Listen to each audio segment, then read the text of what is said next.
Hello everyone, Daniel here from the Next Issue Podcast. On today's video, I'll be doing a review for Shogun Episode 5, Broken to the Fist. In this episode, we see Blackthorn and Mariko struggle to contain the secret that could get them both killed.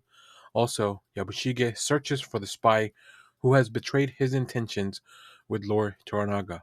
This show stars Hiroki Sanada as Yoshi Toranaga, Cosmo Jarvis as John Blackthorn, Anna Sawai as Toda Mariko, Toranuba Asano as Kashigi Yabushige, Takahiro Hira as Ichiro Kazunari, and that's pretty much for the cast for today's episode. This was a really good one. I have a lot of notes. There's a lot of stuff that happened.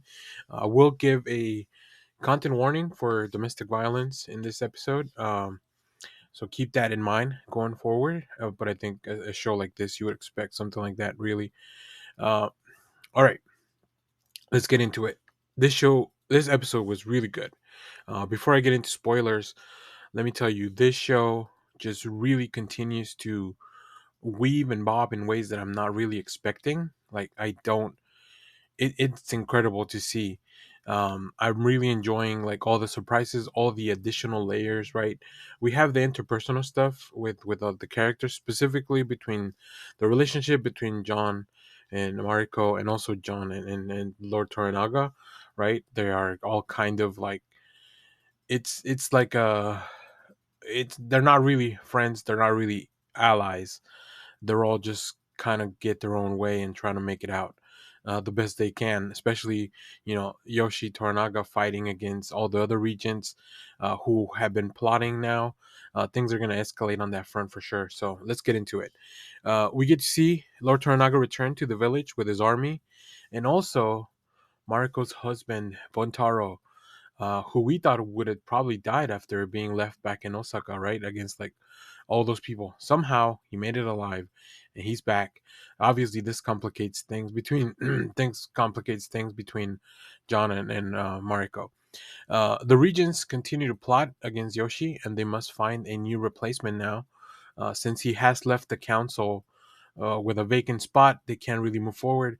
But I think the interesting thing is that even though all these four regents have a common enemy in Yoshi, they're very wary of who to bring in because obviously they still don't trust each other as well, right? They each want probably somebody that they'll be able to control and have more power in the council.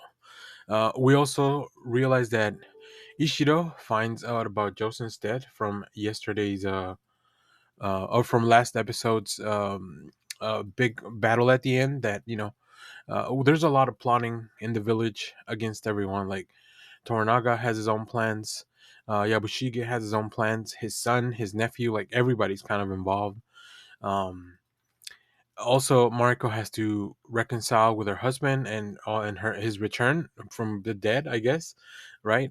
Um, which is wild. Toranaga, I don't know if he probably does this a lot on purpose because he wants to see how people will react, but he makes them live together, which is crazy. Like everybody's living at John's house, who he's the Hamtaro, so he has his own house.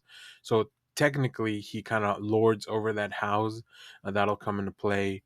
But yeah, Buntaro and John have a drinking contest, which they both get stupid drunk and do stupid things. There's so much tension in this scene. Like Buntaro obviously knows that he has to, I guess, abide by the rules of conduct, but still, like, and he doesn't like him. He doesn't like John at all. They keep calling him a savage and a barbarian. So like, that'll tell you everything you need to know. There's so much tension. There's a scene where Buntaro shoots two arrows right in front of Mariko's face, like, and she doesn't move at all. John's obviously worried about that she's gonna get. It is crazy because he's drunk. Obviously, he could miss at any point. Yeah, just then the next scene is where we hear Buntaro assaulting his wife, um, because of everything that just happened, right? And he just takes it out on her because obviously he can't take it out on John. He's the lord of the house. And then he goes out and apologizes to John, but John doesn't. John doesn't understand. And a big theme of this episode is that John doesn't understand their customs and the reasons why they do some of the things they do.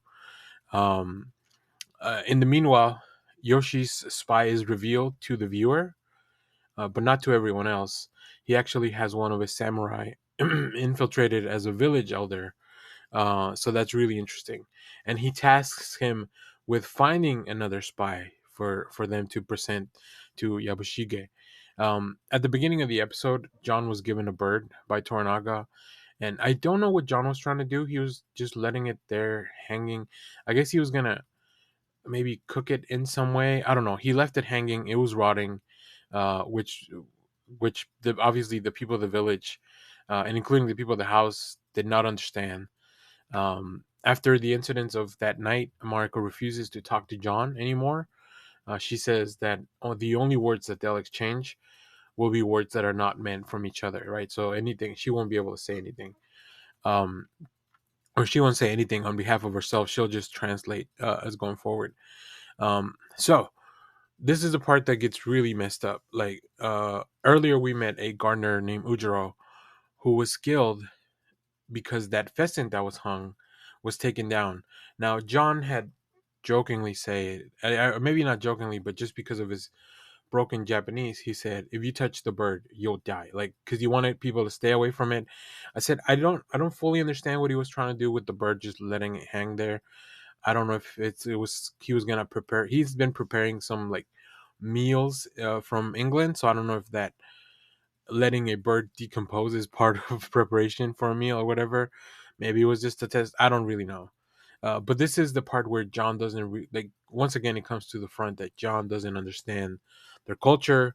Um, he goes up to Lord Taranaga to talk to him about this, but he doesn't care about this minutia, right?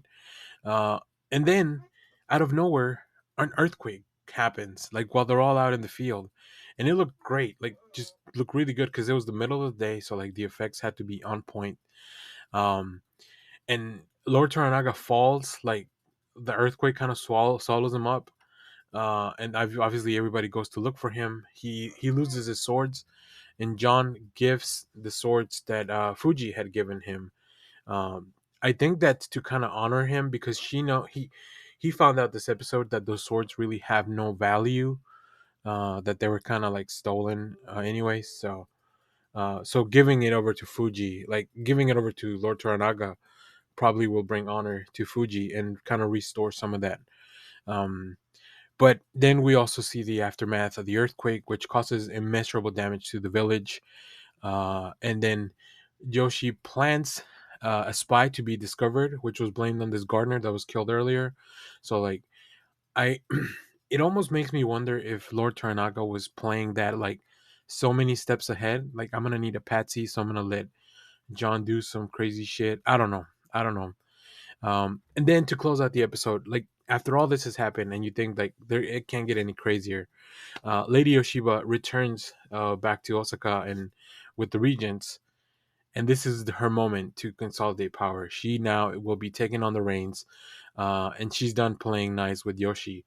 So I think the next episode things are going to escalate very quickly. So great performances, really stunning visuals, especially in that earthquake scene. Really high tension scenes with that dinner and the drinking contest. So yeah, this show continues to kick a lot of ass. So if you've seen this latest episode of Shogun, let me know what you thought about it down in the comments as always. Thank you for watching, everyone. Remember to share, like, subscribe, hit the bell so you know when we go live. That is most Saturdays, 10 a.m. Central Standard Time. Stay tuned. We have more comic reviews, trailer reactions, TV recaps, all that fun stuff here in the channel. Thanks for watching, everyone.